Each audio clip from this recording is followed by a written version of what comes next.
गांव डराना से, और इनकी यह पुत्री देखिए आपके समक्ष, ये भक्त महेंद्र सिंह जी गांव डराना से, इनकी बेटी परमिला। आज इस बेटी की शक्ल देखो, और उस दिन की अगर फोटो हमारे पास है कोई ना आपको दिखा देते तो इसकी शक्ल तो डर लग गया था। इतनी बूंदी शक्ल हो रही थी इस बेटी की, मुंह की हड्डी बढ़ रही, आंगड़ी इतनी लंबी लंबी, नो जो से सुना करते भूतनिया की हो जाया करें वो ऐसे।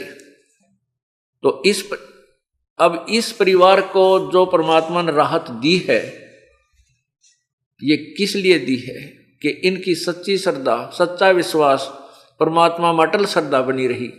और ऐसे ऐसे उदाहरण और जनता को भी पता लगेगा। अब कौन पीछे रहेगा इस लूटन ने? ये आपके सामने है। इन्होंने बताया है कि ये देखो MRI है, ये मैंने बेरा भी ना था, एक्सरे कहूँ था मतलब, ये MRI है सारी। अन्यों कहते 2 घंटे में हुई थी इस बेटी की, एक एक नारे नारे अंग इस दिमाग के, माइंड के यानी शरीर के, ये सारे ये MRI है। और 1.5 इंच हड्डी बढ़ गई थी। ये बुरा हाल इस परिवार का हो रहा था। आज परमात्मा ने फ्री ऑफ कॉस्ट इस बेटी को जीवन दान दे दिया। सतगुर जो चावे सो कर ही, 14 कोट दूत जम डर ही, ऊत भूत जम त्रास न्यवारे, चित्रगुप्त के कागज पाड़े। ये चित्रगुप्त के कागज पाड़ दिए परमात्मा ने। कहते संत शरण में आने से, सतगुरु शरण में आने से, आई टले बला, जय मस्तिष्क में सूली हो व काटे में टल जा। अभी छोरी की जान जानी थी, पैसा भी लगाना पड़ता क्योंकि कोई नहीं रह सकता बिना पैसे लाए बिना। भाई लोग नूना पेटा भर दे, बाद में धोखा लग गए, अगर हम ऑपरेशन करा लेते तो शायद जान बच जाती। पैसा भी लाते और बिरान मट्टी भी होनी थी। और आज परमात्मा ने वो सुख दे दिया जो भगवान का होता है। अब जाओ बेटा।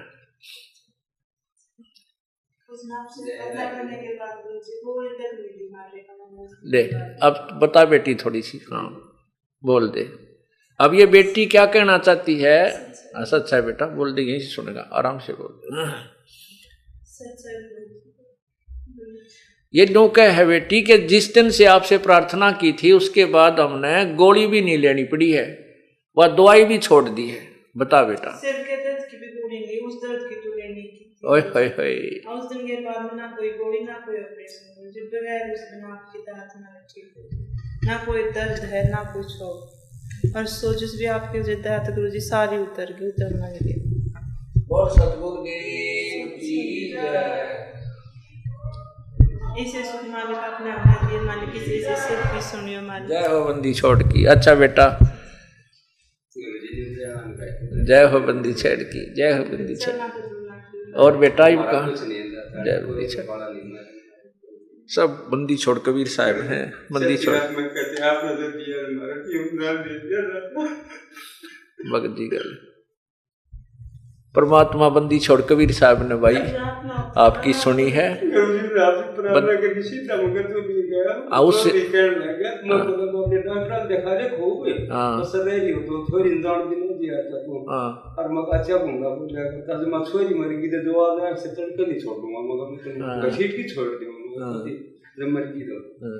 और कुतरा भूत परे तो दे देवता किते को पूछ दे मां कसर दे दियो। हां ठीक बात है। अपन गुरु ना करे गुरु जी प्रार्थना मुकाम तो करके है आगे तो नाम दे दिया। जय बंदी छोड़ की, जय बंदी छोड़ की। कबीर परमात्मा भाई अपने वही उन्हीं की शक्ति इस दास के माध्यम से वही कृपा बख्श रहे हैं। और जय बंदी, हाँ कितने एक के नरे सुख दे रखे भगवान। जय बंदी छोड़ की, जय बंदी छोड़, जय बंदी छोड़ की, जय बंदी छोड़। अभी आपने इस दुखी परिवार के दुख को सुना और फिर जय बंदी छोड़।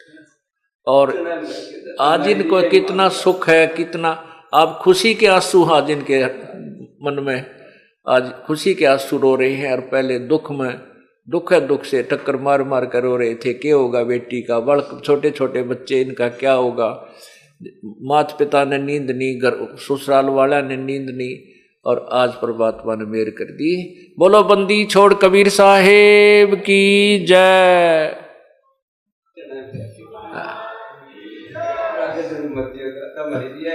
ठीक बात है, जय। अब आपको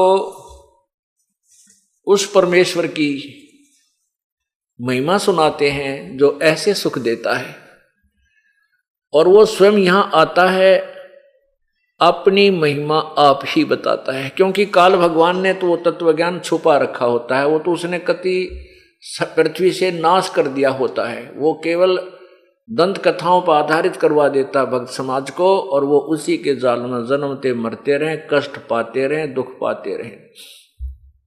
क्योंकि हम इस काल के बच्चे नहीं हैं, हम इस ब्रह्म की आत्मा नहीं है।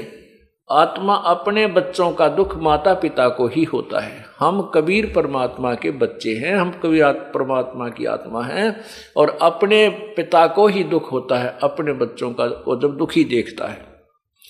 तो वो परमात्मा यहाँ आता है। हमने गलती तो बहुत भयंकर कर रखी है, जैसा कि आपको सृष्टि रचना में कई बार सुनाया है।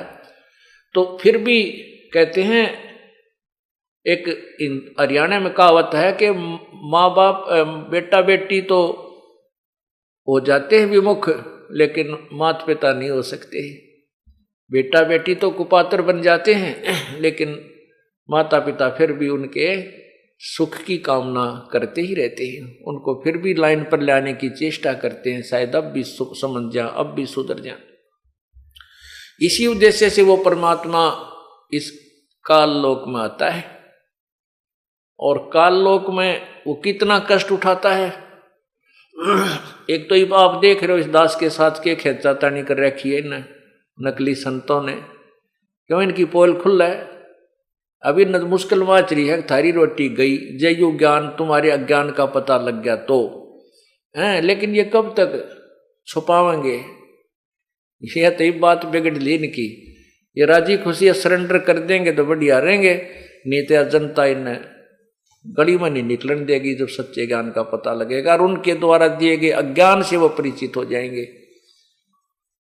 ये न छुपन न जगह नहीं पाओगे। ऋषि महर्षि शांतर ये बड़े बैठे मंडलेश्वर करोड़ों लोगों को भुकाए बैठे हैं, इनको छुपने को स्थान नहीं मिलेगा। ये जुबान नहीं निकाल सकते, एक बालक के सामने भी, हमारे तत्व ज्ञान परिचित बच्चे के सामने भी इनके जुबान बंद हो जाया करेगी।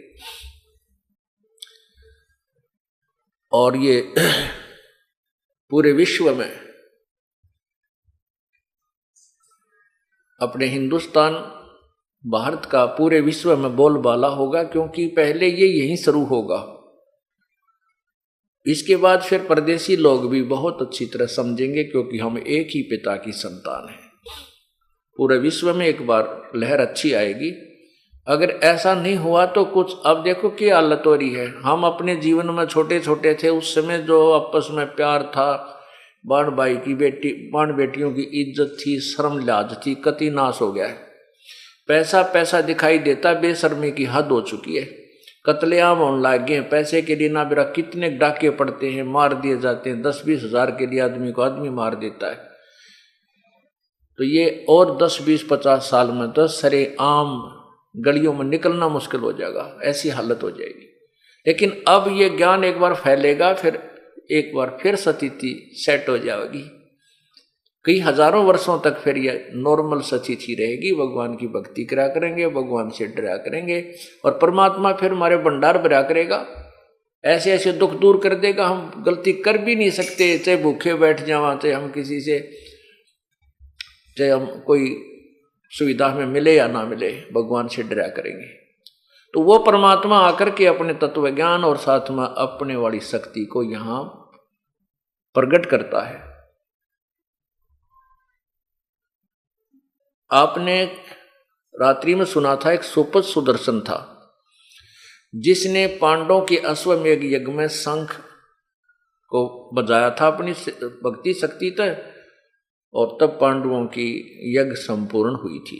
जो ना श्री कृष्ण जी के अनाहार करने से, भोजन खाने से हुई थी, और न 88,000 ऋषियों के, न 33 करोड़ देवताओं के, न 984 सिद्धों के भोजन खाने से, 12 करोड़ ऋषियों ब्राह्मणों के भोजन खाने से भी यज्ञ पूर्ण नहीं हुई थी। तो उस सुपथ सुदर्शन ने तो कबीर परमात्मा करुणा में नाम से आए थे, द्वापर युग में उपदेश ले लिया था। लेकिन सुदर्शन जी के माता पिता नहीं मानते थे, वो आखिरी श्वास तक भी नहीं माने थे, मृत्यु को प्राप्त हो गए थे। जब सुदर्शन जी को परमेश्वर ने कहा कि सुदर्शन बेटा, अब तुझे सतलोक भेज रहा हूं, तेरे मन में कोई किसी प्रकार की कोई कामना हो, कोई मनोकामना यहाँ की हो, मुझे बता। तो सुदर्शन जी ने कहा, है प्रभु, आपने ऐसा ज्ञान दे दिया है कि यहाँ की किसी चीज की इच्छा दास को नहीं रही, और जब आप आज्ञा दोगे तभी आपका दास आपके साथ साथ चलने को तैयार है। परंतु मेरे मन में एक चिंता खाई जा रही है। प्रभु ने पूछा कि वो क्या है भाई? सुदर्शन जी ने बताया कि मेरे माता पिता बहुत ही अच्छी आत्मा थी, परमात्मा की भक्ति भी करते थे, वह भगवान विष्णु के उपासक थे, और मैंने बहुत समझाया उनको, आपने भी कहा, लेकिन वो नहीं माने। ये परमात्मा, मेरी आपसे यही प्रार्थना है कि किसी जन्म में उनको मनुष्य शरीर मिले, अपनी आत्माओं को शरण में लेना और मोक्ष देना परमात्मा। तो प्रभु ने सोचा कि भाई देख काल का जाल, अब इस सुदर्शन का मोक्ष होने का समय आया है, तो इसमें यह प्रेरणा भर दी। अब इसको माता पिता की चिंता सताओ। माता पिता जा लिए, मर लिए, कि तब भूत बने हैं, कि तब पशु बने पड़े हैं, लेकिन फिर भी वो ममता खड़ी कर दी।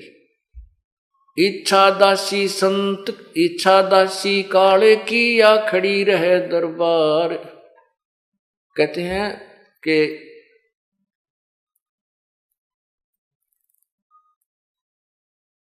इच्छा दासी काल की, या खड़ी रहे दरबार, पाप पुण्य दो वीर हैं। ये इच्छा जो है ये काल की खास एजेंट है। ये चाह जो है आदमी को यहीं राख लेती है, कोई चाह रह जा किसी प्रकार की। इच्छा दासी जम की, या खड़ी रहे दरबार, पाप पुण्य दो वीर हैं, या सत खसमी नार। इच्छा को सबसे खतरनाक बताया यहाँ पर जीव को काल के जाल में जाने के लिए। जहां इच्छा माने आशा, जहां आशा तहां बासा हुई। अब सतलोक जाने का टाइम आ गया था, अब उसको माता पिता याद आ गए।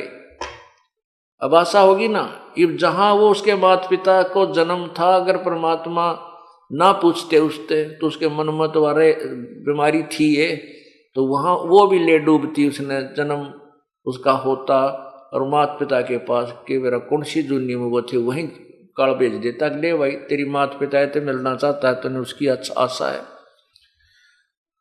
लेकिन परमात्मा ने हमें सब उदाहरण दिए हैं ताकि हम आगे सावधान रहें। अब उसने परमात्मा ने कहा, ठीक है बेटा, तू चिंता मत कर, तेरे माता पिता ने मैं पार कर दूंगा, ये मेरा वचन है। देखो, एक जीव को काल से छुटवाने के लिए परमात्मा ने वचनबद्ध होना पड़ा कि कदे इसने भी काल डंडी ना मार जा। तो पुण्यात्माओं, आप घबराना नहीं, कहते हम ना पावा हमारे साथ ऐसा करते नहीं। ये तो पहले एग्जाम्पल दिए हैं परमात्मा ने, फाउल पॉइंट बताए हैं कि तुम ऐसे मार खाओगे। इन बातों का पता लग गया, जब मार खाओगे कौन ही न, बिना बेरे मार खा जाते हम। तो उस समय जब आप यहाँ से चलने लगोगे, ये ज्ञान आपके आगे घूमने लग जाएगा आपकी आंखों के सामने, कि अब नहीं किसी ने याद करते, पीछा छूटने दे, जो होगा परमात्मा के चरणों में चलेंगे। और अगर ऐसे हम आशा रखेंगे तो फिर फाउल हो जाएंगे। तो इस अब तो पार होना ही होना, ये तो समय आ गया है। परमात्मा ने बहुत पहले बता दिया था कि उस समय मैं सभी अंशों को पार करूंगा और फाउल होने नहीं दूंगा, होंगे तो उनको संभालूंगा, ये ज्ञान से, भक्ति से, समाधान से, तो आपको पार करके छोड़ देगा। लेकिन उसके लिए आपने क्या करना पड़ेगा? द्वार धनी के पड़ा रहे, धक्के धनी के खाए, 100 काल झकझोल ही पर द्वार छोड़ ना जाए। इतना जरूर करना पड़ेगा। शरण पड़े को गुरु संभाल, जान का बालक भोला रे, कह कबीर तुम चरण चित रखो, जो सोई में डोरा रे। बस इतना काम आपका, पड़े रहना सतगुरु के चरणों में, पार करेगा। लेकिन बुराइयां छोड़नी पड़ेंगी। कोई भी बुराई आपने नहीं करनी है। बीड़ी, शराब, मांस, तम्बाकू, ठगी, चोरी, जारी और रिश्वतखोरी, मिलावट, ये तो बुराई तो दूर होना ही पड़ेगा, अन्यथा फिर तो मार खाए हुए हैं हम। तब वो सुदर्शन जी के जो माता पिता थे, वही बनारस काशी में दोनों का जन्म हुआ। पिता वाली आत्मा का गौरी शंकर नाम का ब्राह्मण नाम से जन्म था, और माता का सरस्वती नाम से, दोनों का विवाह हुआ। जो गौरी शंकर जो थे वो भगवान शिव के उपासक थे, और ऐसे नेक ब्राह्मण थे। वो शिव पुराण की कथा सुनाया करते थे। जो भी श्रोता आते उनको जो धन प्राप्त होता था उसको अपना खाने योग्य रख लेते थे, बाकी का भंडारे में लगाते, दान पुण्य करते रहते थे। उनको संतान नहीं थी कोई भी। वो अन्य ब्राह्मणों की तुलना में जनता के हृदय में घने समाये हुए थे, सभी उनकी प्रशंसा किया करते थे। दूसरे ब्राह्मण लोग तो ठगी करते थे, पैसे में 500 रुपये लेंगे कथा करने के, कोई 250 रुपये लेंगे कथा करने के, इस तरह वो ऐसे करते थे। वो फरी करते थे, केवल अपना जो पूजा स्वेच्छा से को 2, 4, 10 रुपये दे भी देता तो उसको अपने गुजारे लाग रख कर बाकी भंडारे में लगा दिया करते थे। इस बात से अन्य जो ब्राह्मण थे, जो कथावाचक, वो दुखी थे, उनसे ईर्ष्या करते थे। इस बात का ज्ञान उस वहां के मुसलमानों को पता लग गया कि इस ब्राह्मण से ये अन्य ब्राह्मण जो है ना ईर्ष्या करते हैं, इनके साथ नहीं है। तो मुसलमानों ने गौरी शंकर और सरस्वती को मुसलमान बना दिया। उनके घर में अपना पानी छिड़क दिया, छींटे मार दिए, झूठा पानी पिया दिया। तो वो ब्राह्मण जो दूसरे थे उनको पता लग गया। वो तो इंतजार करें थे किसी प्रकार इसका कांटा सा निकला, ये हमारे रास्ते से हट गया।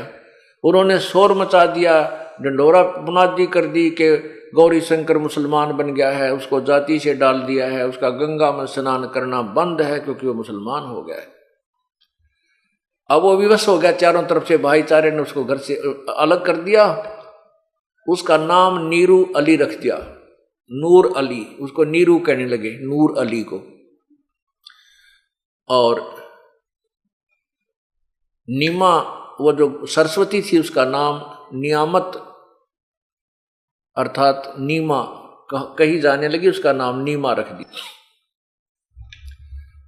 वो गंगा में स्नान करने नहीं जाते थे। स्नान करने के लिए एक लहर तारा तालाब के अंदर जाया करते थे बनारस में। लहर तारा तालाब में गंगा का ही पानी लहरों के द्वारा किनारों के ऊपर से उछल के रिस विस के उस बहुत बड़े सरोवर को भरकर रखता था, और उस तालाब में सुंदर कमल के फूल खिले हुए थे।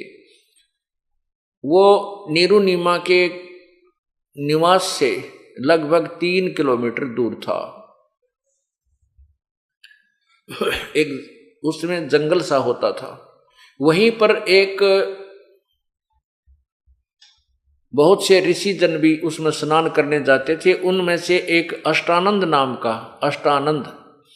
नामक एक ऋषि भी उसी लहर तारा तालाब पर स्नान करने जाया करता था, और वहां एकांत स्थान पर बैठकर अपने पूज्य गुरुदेव रामानंद जी द्वारा बताई गई साधना को किया करता था। जिस दिन परमेश्वर ये ज्येष्ठ सुदी पूर्णमासी सुबह ब्रह्म मुहूर्त यानी सूर्य उदय होने से 1.5 घंटा पहले ब्रह्म मुहूर्त में अपने सतलोक से चलकर आए। उस समय परमात्मा का शरीर परमात्मा के शरीर का इतना तेज था, बहुत ज्यादा तेजों में शरीर, सह शरीर परमात्मा सतलोक से आए थे।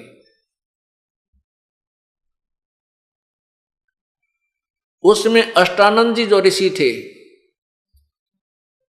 वो स्नान करके और अपनी साधना करने के लिए तत्पर हुए थे। उसी समय आकाश से एक प्रकाश का गोला सा आता नजर आया, क्योंकि परमात्मा के शरीर के प्रकाश को ये चरम दृष्टि नहीं देख सकती। अष्टानंद ने जब ऊपर देखा तो उस प्रकाश के गोले को देखते उसकी आंखें बंद होगी, जैसे सूर्य की तरफ देखते हैं। जब आंखें बंद हुई तो आंखों बंद होने के उपरांत उसने देखा कि ये तो कोई नवजात शिशु सा बन गया। वो जैसे सूर्य की तरफ हम देखते हैं और जब आंखें बंद करते हैं तो एक गोल गोल सी आकृति प्रकाश रहित दिखाई देती है। ऐसे ही वो परमात्मा का जो शरीर का प्रकाश था, उसकी तरफ देखने के बाद उसकी आंखें बंद होगी तो उसमें से बालक, जैसे बालक नजर आया, एक छोटा सा शिशु।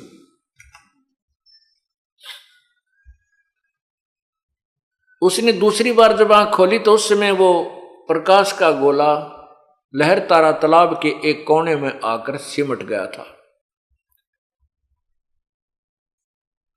वहां कमल के फूल पर वो परमात्मा, क्योंकि बालक रूप में ही धारण करके वहां से चले थे, उनका बहुत तेजोमय शरीर था, वहां आकर परमात्मा ने अपने तेज को समेट लिया और केवल वो बच्चा ही नजर आने लगा। अष्टानंद जी ने सोचा, क्योंकि संत जन बता, ऋषि जी जो जिनके अधूरे ज्ञान है वो कहते हैं कि परमात्मा का प्रकाश दिखाई देता है, परमात्मा दिखाई नहीं देता। तो उसने सोचा कि आज हो सकता मैंने भगवान का प्रकाश देख लिया हो, गुरु जी से पूछता हूं। तो स्वामी रामानंद जी के पास अष्टानंद जी गए, उनसे प्रार्थना की, है गुरुवर आज मैंने एक ऐसा प्रकाश आता दिखाई दिया आकाश से, और जब मैंने उसकी तरफ देखा मेरी आंखें चुंधी आ गई, आंखें बंद होगी। आंखें बंद हुई तो मुझे उस बालक का रूप दिखाई दिया। हे प्रभु, ये मेरी कोई भक्ति की उपलब्धि है या मेरा कोई भ्रमणा है? अब स्वामी जी को जैसा ज्ञान था वैसा अपने शिष्य का समाधान किया कि बेटा ये न तो तेरी भ्रमणा है और न ही तेरी कोई भक्ति की उपलब्धि है, ये तो आकाश ऊपर के लोकों से जब अवतार गण आते हैं ना, वो ऐसी लीला करते हैं। अब ये किसी माँ के गर्भ में जन्म लेगा, कोई अवतार आया है, कोई सिद्ध पुरुष आया है और कुछ दिनों में यहाँ कोई लीला करेगा अपनी। अब इनको तो इतना ही ज्ञान था कि माँ के बिना जन्म नहीं हो सकता, और उनकी छुरी कुछ हद तक ठीक भी है, क्योंकि पूर्ण परमात्मा ही एक ऐसी शक्ति है जो शरीर आते हैं तो उनका जन्म नहीं होता। बाकी सभी इन ब्रह्मा विष्णु महेश तक का भी जन्म होता है, माँ से ही जन्म होता है, मृत्यु भी होती है। ये तो इनका ये हार्ड एंड फास्ट रूल है, लेकिन परमात्मा पूर्ण ब्रह्म के ऊपर ये लागू नहीं होता। उधर से नीरू और नीमा मुसलमान बन गए थे, प्रतिदिन वहां स्नान करने के लिए जाते थे। मुसलमान बने भी उनको कई वर्ष हो गए थे, 10-15 वर्ष हो चुके थे, संतान नहीं थी। शादी को भी 20-25 वर्ष हो गए थे, शादी उनको बल्कि 30-40 वर्ष हो गए थे, उनको संतान नहीं थी। और नीमा बार बार यही याचना करती थी अपने भगवान शंकर से, क्योंकि शिव के उपासक थे, भले ही वो मुसलमान बन गए थे लेकिन हृदय से शिव की साधना नहीं छूटी थी। तो उन्होंने ये याचना करती रहती थी। उस दिन भी वो रास्ते में रोती हुई और यही अर्ज कर रही थी कि हे भगवान शिव जी, हमें भी एक खिलौना दे दो, क्या आपके दरबार में बच्चों की कमी है? आप तो जो चाहो सो कर सकते हो। यूं कह करके फूट फूट कर रोने लगी जब वो स्नान करने के लिए लहर तारा तालाब पर आ रही थी। नीरू ने कहा कि नीमा, हमारे भाग्य में संतान है नहीं, यदि होती तो प्रभु हमें अवश्य प्रदान कर देते। और इधर से उम्र भी हमारी बहुत हो गई है, आप प्रतिदिन एक बच्चे की तरफ में रोती रहती हो, रोने से आपकी आंखें खत्म हो जाएंगी, हमारा कोई उंगली पकड़ने वाला भी नहीं है। नीमा तुम मत रोया कर।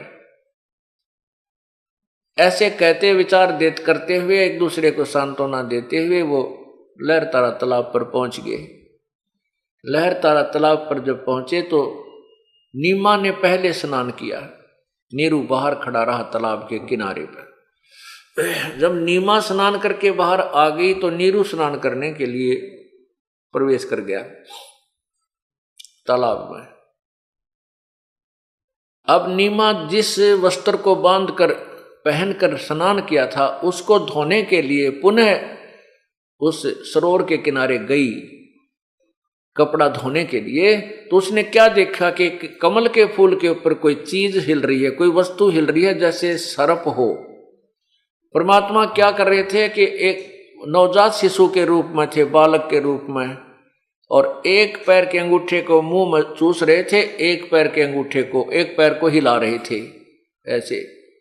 तो पहले तो नीमा ने सोचा कि कोई सर्प ना हो और मेरे पति को डस ले।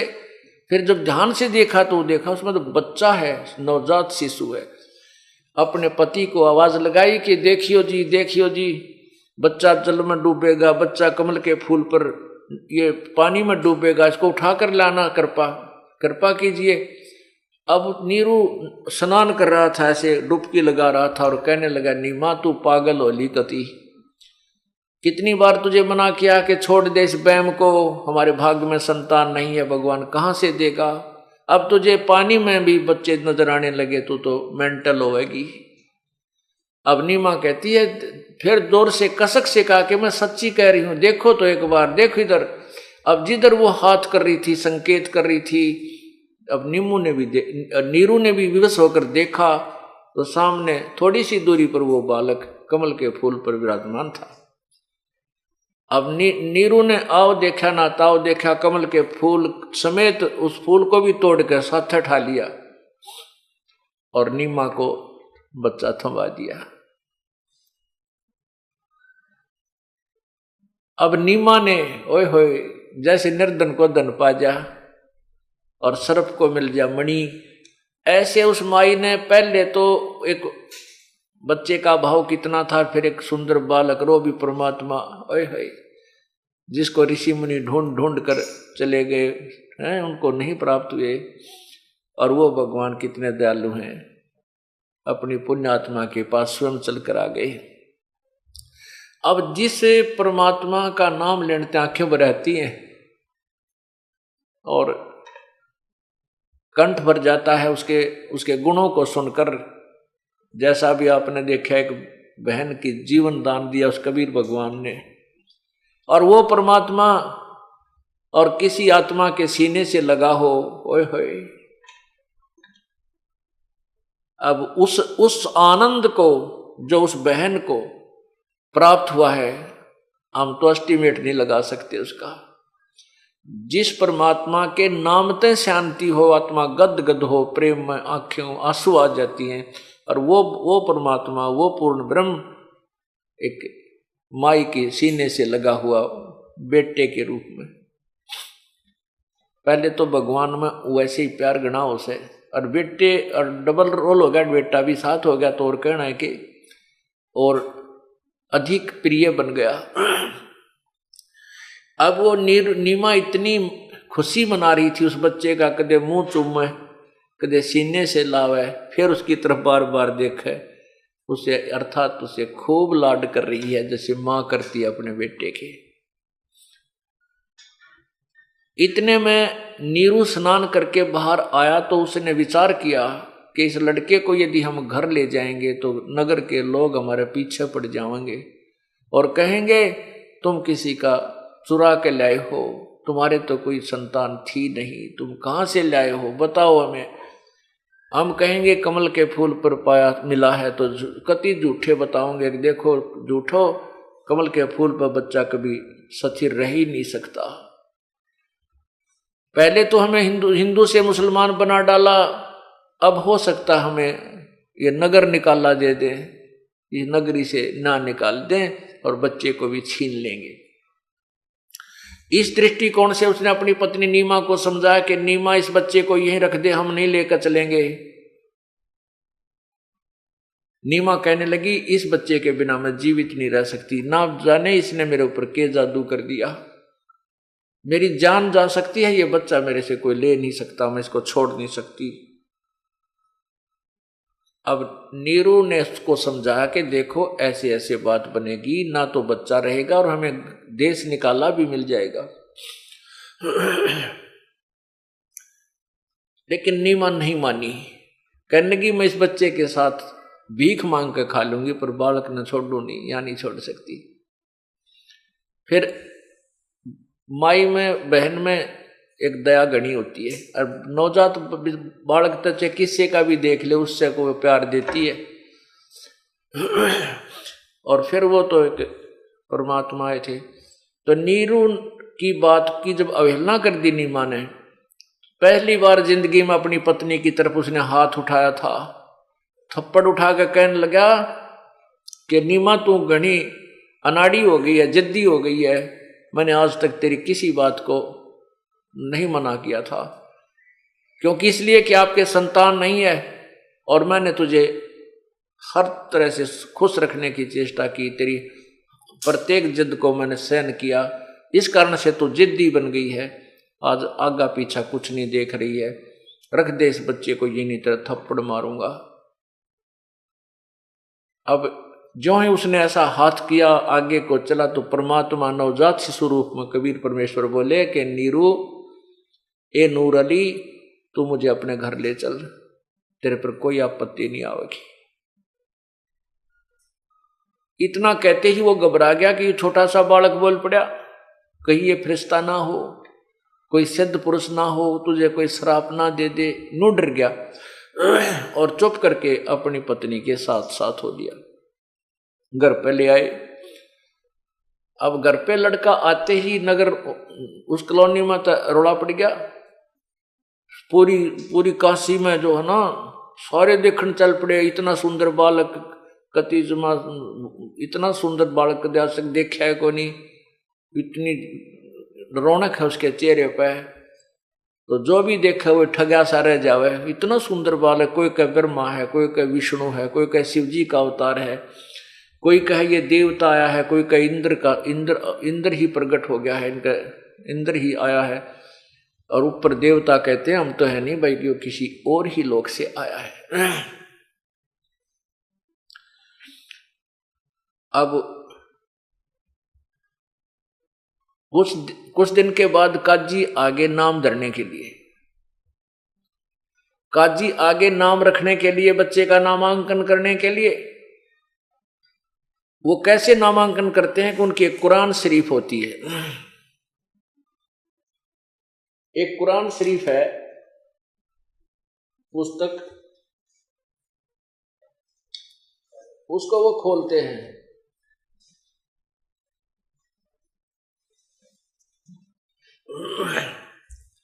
ये है पवित्र कुरान शरीफ। इसको ऐसे खोलते हैं जैसे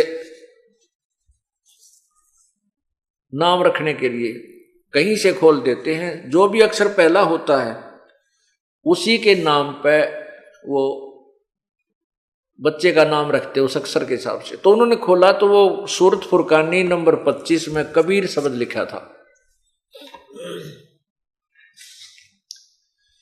वो कबीरन शब्द लिखा था, अर्थात उसका कबीर नाम रखना था। तो काजियों ने क्या सलाह की आपस में देख करके कि भाई यो जुल्हे का लड़का, छोटी जाति का, और कबीर नाम, वो कबीर का अर्थ बड़ा कहते हैं, बड़ा यानी सबसे बड़ा। कहते हैं इस जुल्हे के बालक का कबीर नाम अच्छा नहीं लगता, सबसे बड़ा तो जुल्हे का बालक हो ही नहीं सकता। इसलिए उन्होंने दोबारा कुरान शरीफ को दोबारा बंद किया, फिर खोला। उस पृष्ठ पे पूरे पर ही कबीर कबीर कबीर लिखा था, दोनों पृष्ठों पे ऐसे खुलते ही। फिर काजियों ने और कुरान इधर उधर करके देखी था, पूरी कुरान में केवल कबीर कबीर कबीर लिखा था, बाकी लेख भी ना रहा जिस पुस्तक को वो लेकर आए थे। तब परमात्मा बोले, काजियों मेरा नाम कबीर ही रहेगा, इस कलयुग में मेरा नाम कबीर चलेगा। अब कुरान तो कबीर, वो मुसलमान तो कुरान को वहीं, क्योंकि उसमें वो लेखा नहीं रहे, उसको वहीं छोड़कर चले गए। परमात्मा का नाम कबीर रखा गया और प्रसिद्ध हुआ। उसके बाद क्या आते, सुन्नत करने आते हैं। सुन्नत करते हैं मुसलमान लोग। क्या करते हैं, बालक की इंद्री की खाल काटते हैं, आगे थे कुछ दिन पाछे, तो वो नाई को बुलाते हैं और रिश्तेदार भी इकट्ठे कर देते, पूरा ब्याह कैसा काम कराया करें सुन्नत करने में केस में। तो जब नाई उस लड़के की इंद्री की, पेशाब इंद्री की खाल काटने के लिए चला, तो परमात्मा ने 5 इंद्री बना ली। अगवाई नाई के एक की काटिए, बाकी अनवत छड़िए, क्यों तुम एक ही काटते हो।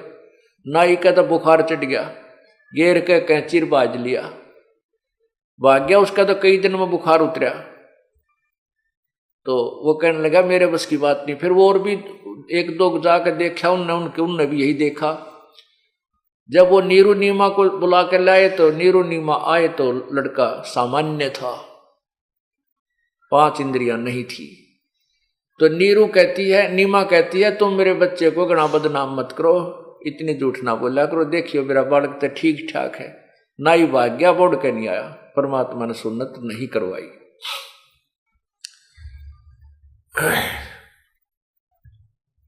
पुण्यात्माओं, इस प्रकार परमात्मा ने अपनी लीला की। फिर जब 5 वर्ष के हो गए, तो रामानंद ऋषि के साथ उन्होंने गोष्ठी की, उनका भ्रम तोड़ा। जो वेदों के पराकांड विद्वान माने जाते थे, जब परमात्मा ने अपना ज्ञान सुनाया, तो उन्हें क का भी पता नहीं था भक्ति के मार्ग का।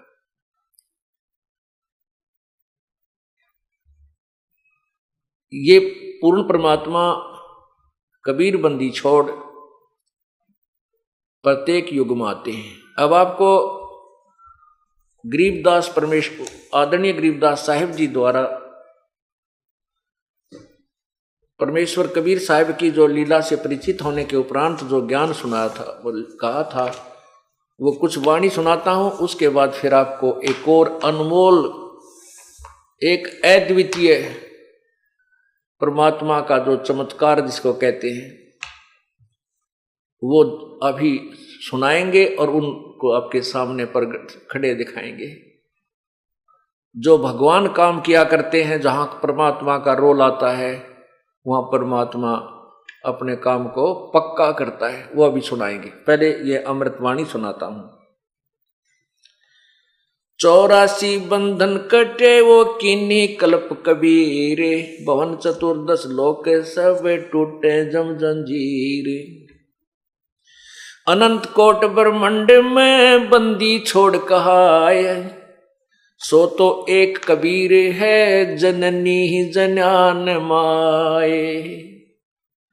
शब्द स्वरूप साहेब धनी ही, शब्द सिंध सब माही। बाहर भीतर रम रहा, जहां तहां सब ठाही। जल थल पृथ्वी गगन में, बाहर भीतर एक, पूर्ण ब्रह्म कबीर हैं ये अवगत पुरुष अलेख।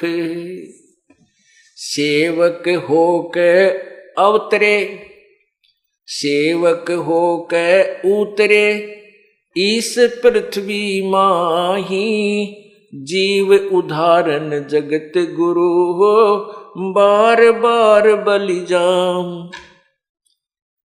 सेवक होकर, एक दास बनकर यहां परमात्मा आए। कबीर दास, कबीर दास कहते हैं उनको। सेवक होकर उतरे वो परमपिता इस पृथ्वी के मां, और जीव उदाहरण जगत गुरु, मैं बार बार बलि जाऊं। गरीबदास जी कहते हैं जीवों का उद्धार करने वाले वो परमपिता, जगत गुरु यानी सारी सृष्टि को तत्व ज्ञान बताने वाले को जगत गुरु कहते हैं। मैं बार बार बलिहारी हूं उस परमपिता पर जिसने इतनी दया करी। हम तुच्छ जीवों का आकर के अपना ज्ञान आप ही बताया, आपका अपना भेद आप ही बता दिया। काशीपुरी कष्ट किया ये उतरे अदर अधार, मोमन को मुजरा हुआ वह जंगल में दीदार। मोमन मुसलमान को कहते मोमिन। कोट कोट किरण शशि भाने, सुधिये आसन अधर विमान, पर सतपूर्ण ब्रह्म को हुए शीतल पिंड और प्राण। नीमा ने जब परमात्मा को स्पर्श किया यानी छुआ, सीने से लगाया, तो कहते हैं उस परमात्मा के स्पर्श मात्र से ही, छूने मात्र से ही उस बहन के शरीर में इतनी शांति होगी जिसका वर्णन नहीं कर सकते। गोद लिया मुख चूम कर हेम रूप झलकंत, जगर मगर काया कर जानो दमक पद्म अनंत। गोदी लिया मुंह चूम के, मां ने जैसे अपने बच्चे का प्यार किया करती हैं, और उस परमात्मा की कितना सुंदर शरीर था। हेम रूप झलकंत, जैसे स्नो वाइट कहते हैं ना, स्नो वाइट यानी बर्फ जैसा सफेद। हेम रूप बर्फ की तरह इतनी सुंदर सफेद शरीर मालिक का था। और जगर मगर काया करे, इतना ऐसा झलक निकला थी उनके शरीर से, ऐसा इतना नूर था मालिक के शरीर का कि बहुत से पदम झलक रहे हों। काशी उमटी गुल भया ये मोमिन का घर घेरे, कोई कह ब्रह्मा विष्णु है, कोई कह इंद्र कुबेर।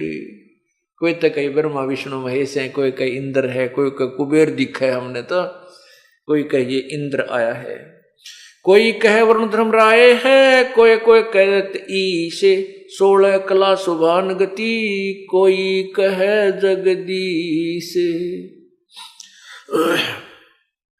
भक्ति मुक्ति ले उतरे ये मेटन तीनों ताप, मोमन का डेरा लिया वो कहे कबीरा बाप। कितनी महिमा प्यारी गाई है गरीबदास साहिब जी ने, कि भक्ति और मुक्ति को लेकर के वो परमात्मा उतरे थे। भक्ति मुक्ति ले उतरे वह मेटन तीनों ताप, यानी ऐसी भक्ति हमें देने आए थे जिससे तीनों ताप नष्ट हो जाते हैं। जैसे ये बेटी को कितनी तकलीफ थी, ये कर्म प्रारब्ध का जो कष्ट था ये मालिक ने कैंसिल कर दिया। ऐसी भक्ति और मुक्ति वो लेकर आए, हमारे तीनों तापों को नष्ट करके सतलोक ले जाएंगे। दूध न पीवे न अनभक, वो न पालने झोलंत, अदर अमान ध्यान में कमल कला फूलंत।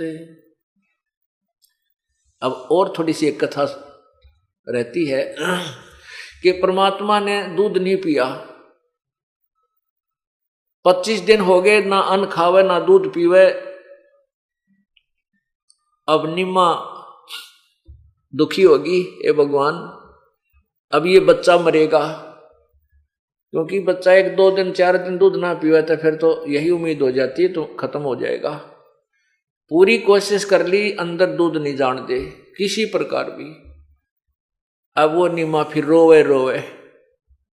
अब वो पुजारी थी भगवान शिव की, रो रो के उसी को याद करती थी। न्यू बोली है भगवान, इससे अच्छा तो यो ना देते पुत्र, वही बढ़िया था परमात्मा। अब लेकर देकर छीन रहे हो। पहले तो दुखी सुखी अपना जीवन हम व्यतीत कर रहे थे प्रभु, अब आपकी बेटी पे जिया नहीं जागा। यदि ये बालक मर गया तो गेल मरूंगी फांसी खा के, मैं जी नहीं सकती, मेरे लिए फिर संसार आसार हो जाएगा। इस प्रकार वो रो रो के सारी रात काटी। सुबेरा शिव भगवान अपने शिवलोक से एक ब्राह्मण रूप बना के उस नीरू के घर के सामने आके खड़ा हो गया और बोला, बेटी क्यों रो रही हो? भगवान शिव बोले, क्यों रो रही है बेटी? नीमा रोती रोती नहीं बोली, बोला नहीं गा, इतना कंठ उसका रुंधा हुआ था। शिव जी ने कहा, बेटा बता क्या बात है, क्यों रो रही है? नीमा रोती हुई कहने लगी, ब्राह्मण आप जाओ, मेरे दुख न मत सुनो, नहीं आप भी रो पड़ोगे, आप भी रोने लग जाओगे। ब्राह्मण रूप में प्रभु शिव जी ने कहा, बेटी नो ऐसे कहते हैं अपना दुख दूसरे ने बता दे, कुछ हल्का हो जाता है, हो सकता है मैं कोई समाधान कर दूं तेरा। अकना तेरे लेवल का समाधान ब्राह्मण मेरा नहीं है। फिर भी ब्राह्मण रूप में भगवान बोले, कारण बता क्या बात है, क्यों रो रही है? तब रोती रोती कहने लगी कि पहले तो हमारे संतान नहीं थी, एक दिन मैंने अपने भगवान शंकर से प्रार्थना की थी, सच्चे दिल से रोई थी। उसी दिन कमल के फूल पर मुझे ये लाल दिया था। अब शिव जी को पता भी नहीं कौन लाल दे रखा था, क्यों करता, अब देने वाला तो कोई और है। फिर भी हम जिसकी पूजा करते हैं, जिसको हम इष्ट मानते हैं, उसको उसकी जितनी समर्थता है वो हमें लाभ अवश्य देता है। तो उस लड़के जी पहले तो हमारे संतान नहीं थी, फिर ये पुत्र मिला है। अब ये 25 दिन का हो गया, कुछ खाता ना पीता, इसलिए रो रही हूं कि ये बालक मरेगा, मैं भी साथ मरूंगी। जीऊं नहीं कति, मैंने पक्का इरादा कर रखा है, फांसी खाऊंगी। तब भगवान शिव ने कहा इस बालक को मुझे दे बेटी। अब नीमा ने उठा कर वो बालक जो दिया भगवान शिव को, तो ऐसे गोदी में लेकर, हाथों में लेकर शिव जी ने बालक से की नजर में नजर मिलाई। तो कबीर परमात्मा ने कहा कि हे शिव भगवान, इस मेरी माता को कहो कि एक कुंवारी गां मंगवा ले और आप उसके ऊपर हाथ रख देना, वो दूध देने लग जाएगी और फिर वो उस दूध को मैं पीऊंगा। ऐसे 7 बार वार्तालाप भगवान शिव की और नवजात शिशु रूप में परिपूर्ण परमात्मा की हुई। तब भगवान शिव ने कहा कि नीरू तेरा पति कहाँ है बेटी? तब उसने आवाज लगाई कि वो, तभी नीरू आ गया। उसे कहा कि बेटा ऐसे कर, एक कुंवारी गां ले आ बछिया, और एक बढ़िया कोरा मटका ले आना, पात्र छोटा सा जिसमें 5-7 किलो दूध आ जावे, कुमार कहते हैं, ताजा लाना और शीघ्र आ जा। वो तो शीघ्र ही जा करके एक गाय ले आया, कुंवारी बछिया जो दूध छोड़ रही हो और नए दूध ना हुई हो, यानी बिल्कुल। तो इस प्रकार उस बछिया को ला करके खड़ा कर दिया। भगवान शिव जी ने उसके ऊपर हाथ रख दिया। उस बछिया के दूध बड़े लंबे लंबे थन हो गए, थनों से दूध अपने आप झरने लग गया। वो जो पात्र लाए थे, मटका छोटा सा घड़ा, उसको उस थनों के नीचे रख दिया, वो भर गया। जब अपने आप दूध बंद हो गया, प्रतिदिन वह गाय दूध देने लगेगी और उस कुंवारी गाय के दूध को परमात्मा ने पिया। तब नीमा के शांति हुई, परमात्मा बड़े होने लगे। अब यही प्रमाण ऋग्वेद मंडल नंबर 9 सूक्त नंबर 1 के मंत्र नंबर 9 में है।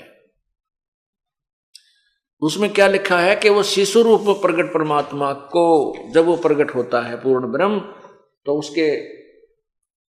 उसकी परवरिश कुंवारी गायों के द्वारा होती है। एक पहचान बताई इस परम पिता की, ये देखिएगा।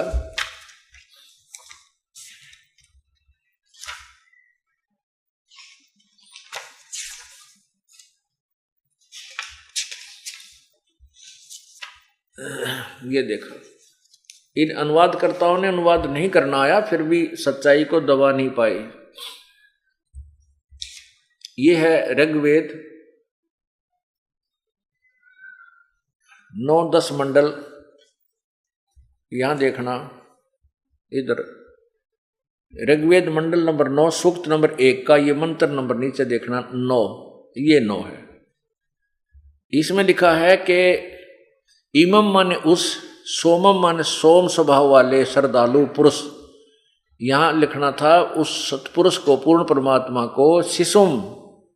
शिशुम माने कुमार अवस्था में, यानी बालकपन में ही, अभी सब प्रकार से अधन्या माने अहिंसनीय लिखा है। अधन्य माने बिना धनाई। हमारे इस हरियाणा में और खासकर रोहतक जिले में बिना धनाई गऊ ने, बिना धनाई यानी जो कभी नए दूध ना हुई हो, उसको अधन्या कहा करें। बिना धनाई कह ले चाहे अधन्य कह ले, बिना यानी बिना नए दूध हुई कुंवारी। इसने अहिंस गौएं तृप्त करती हैं यानी पालन करती हैं उस बच्चे का, ऐश्वर्य की वृद्धि के लिए। अथवा उक्त श्रद्धालु पुरुष को यहाँ भगवान लिखना चाहिए था, ऐसनीय वाणियां, अब वाणियां लिख दिया। ऐश्वर्य की प्राप्ति के लिए संस्कृत करती हैं। इसका अर्थ ये है कि जब वो परमात्मा बालक रूप धारण करता है, जब वो बालक रूप को धारण करके प्रकट होता, उस समय उसकी परवरिश कुंवारी गायों से होती है। बोलो सतगुरुदेव की। अब आपको एक अनमोल कहानी सुनाता हूं, बिल्कुल सच्ची। एक मध्य प्रदेश में भिंड जिला है, भिंड जिला है, वहां से कई भक्तों ने उपदेश प्राप्त कर रखा। भिंड जिले में कोई गांव है आसपास, वो जहां पर आए हुए हैं। वो कहाँ है, एक बार खड़े हो बच्चे। ये दोनों भाई हैं,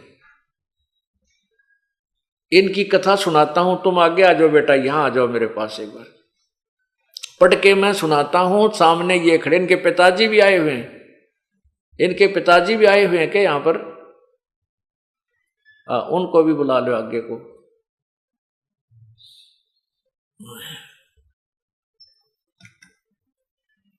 अब इनकी क्या कहानी है मैं पढ़कर सुनाता हूं आपको, और इनको आपके रूबरू करता हूं। मैं दास गजेंद्र सिंह, ये अपनी कथा लिखकर दी इन्होंने कि मैं दास गजेंद्र सिंह, मेरा बड़ा भाई नाम शिवभान सिंह उर्फ चट्टान सिंह उर्फ चट्टान सिंह, पुत्र श्री जयपाल सिंह, ग्राम है असोखर जिला भिंड, मध्य प्रदेश के रहने वाले हैं। दोनों भाई खेती बाड़ी का कार्य करते हैं। हम दोनों भाइयों में काफी दिनों से जमीन के बंटवारे को लेकर विवाद था।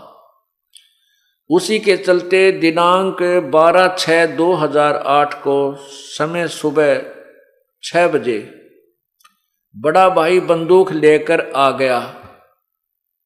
जब मैं पशुओं को चारा डाल रहे थे, आकर कहा कि सावधान हो जा, और मुझ पर 10 फीट की दूरी से अपने हाथ में ली हुई 12 बोर की बंदूक से मुझ पर 2 फायर कर दिए, जिससे मेरे शरीर पर धुआं ही धुआं छा गया। मुझे गोली नहीं लगी और मेरा बड़ा भाई बंदूक लेकर भाग गया। और दूर जाकर मेरे बड़े भाई ने भगत राघवेंद्र सिंह को जाकर फोन करके बतलाया। ये राघवेंद्र सिंह आया है, उसको बुलाना।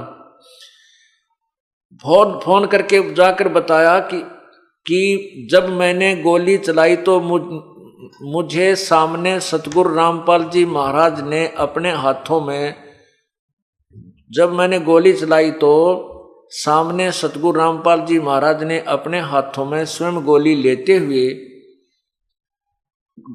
मुझे अपने हाथों में सतगुरु रामपाल जी दोनों गोली लेते हुए दिखाई दिए, जिससे मैं डरकर भाग आया हूं। अब देखो पुण्यात्माओं, ये सामने पूरा परिवार खड़ा है, कोई नहीं सोचा आगे पाछे गपोड़ पेल दे होंगे। ये आपके समक्ष खड़े हैं। इस बड़े भाई ने अंदर आ जाओ तुम। ये तीनों, ये आ जाओ। अब ये 1 नंबर पर जो खड़े हैं ये इनके पिताजी हैं। आप, ये शुभ नाम आपका? जयपाल सिंह। और दूसरे नंबर पर ये जिसने गोली मारी थी, क्या नाम आपका? शिवभान सिंह। और तीसरे नंबर पर यह लड़का जिसका गोली मारी थी, जिसके ऊपर अटैक किया था इस बड़े भाई ने, क्या नाम आपका? गजेंद्र सिंह। और जिसको इसने जाकर के बताई थी, ये चौथे नंबर पर, क्या नाम आपका? राघवेंद्र सिंह। अब आपके समक्ष खड़े हैं, इनका पूरा फोटो लीजिए। पुण्यात्माओं, हम बहुत पहले सुना करते थे परमात्मा ऐसी लीला कर देता है। इनने सबने उपदेश ले रखा, भाई ने भी, पिता ने भी, पूरे परिवार ने भी, माता जी ने भी, और इस भाई राघवेंद्र सिंह। वहां काफी शिष्य हैं परमात्मा के। अगर ये भगवान की शरण में ना होते, अब ये शिवभान सिंह तो जेल में पड़ा होता, 20 साल की उम्र कैद होती, और ये गजेंद्र सिंह की मृत्यु हो जाती, पूरे परिवार उजड़ गया था। और ये माया यहीं रह जाती और घर का नाश हो जाता है। परमात्मा अपने बच्चों की ऐसे रक्षा करता है। अब इसने क्या बताया है? हाँ भी आप बताइएगा। आपको फोन किया, हाँ इसके देख, इसकी तरफ कर, हाँ आजा बेटा यहाँ आजा। मतलब फायर करने के बाद उन्होंने मुझे तुरंत फोन किया। हाँ गजेंद्र को तो परमात्मा ने बचा लिया। स्वयं आपके रूप में परमात्मा आए थे, जो कि अपने हाथ में गोली उन्होंने हाथ से दे दी थी, जो गोली उन्होंने फायर किया था। बोलो सतगुरुदेव की। और ये तुरंत ही भाग लिए, मतलब गोली लेके ये बंदूक लेकर भाग गया। हाँ, और तुरंत ही उसी समय हाँ ये दोनों लोग हाँ आपकी शरण में आए। 13 तारीख को आपके पास आ गए थे। ये 12 तारीख की बात है। अब आप बताओगे कुछ? हाँ बताओ, आपने क्या देखा? आपने देखा वहाँ? हाँ, हम तो वहाँ खड़े थे। हाँ देखिए, पास में ही खड़े थे। हाँ तो सुबह ये आया लड़का, बड़ा वाला। अच्छा, तो उसने जो है आके इन्होंने कहा हुआ कि मेरी जमीन तुमने जो ली है छोटे वाले ने। तो इसने ये लेके बंदूक और सुबह आके इन्होंने फायर शुरू कर दी। मम्मी ने इनको पकड़ा, तो वो क्या पकड़ लेती, उनको नहीं डांट पाया उन्होंने। इन्होंने फायर कर दिए। अच्छा, और फायर करके ये भागे आया। 2 फायर करे। उसमें कैसा लगा? उसमें वो एकदम पूरे में शरीर में धुआं सा निकला। हाँ, धुआं सा निकला और गोली का पता नहीं कहाँ। जयबंदी छोड़ की गोली का पता नहीं। और भाई गजेंद्र सिंह, आप आइए, आपको कैसा महसूस हुआ जब उसने गोली चलाई? हमें कुछ भी पता नहीं चला। मालिक ने एकदम सावधान कर दिया था जैसे। हमें कुछ भी नहीं मालूम कि मेरे साथ क्या हो रहा है। जब भाई भाग गया उस टाइम पे मेरे को पता चला। फिर मेरी भक्तमती, मेरे पास भी बंदूक थी, भक्तमती बंदूक लेके आई कि आप भी इस पे वार करो। मैंने मना कर दिया, नहीं मेरे गुरुदेव ने मुझे बचा लिया है, मैं उसे नहीं मारूं। बोलो सतगुरुदेव की जय। ये क्या लिखा इसने? अब मैं इसको पढ़कर भी सुनाता हूं आपको। तो कहते राघवेंद्र सिंह जी के पास जाकर इसने फोन करके बताया कि जब मैंने गोली चलाई तो मुझे सामने सतगुरु रामपाल जी महाराज अपने हाथों में गोली लेते हुए दिखाई दिए, जिससे मैं डरकर भाग आया हूं। और मुझे डर है कि मेरे भाई, छोटे भाई के पास 315 बोर की बंदूक है और अब वो मुझे जान से मारेगा। अब मुझे उससे बचाओ। उसको तो गुरुदेव ने बचा लिया है। ओए होए।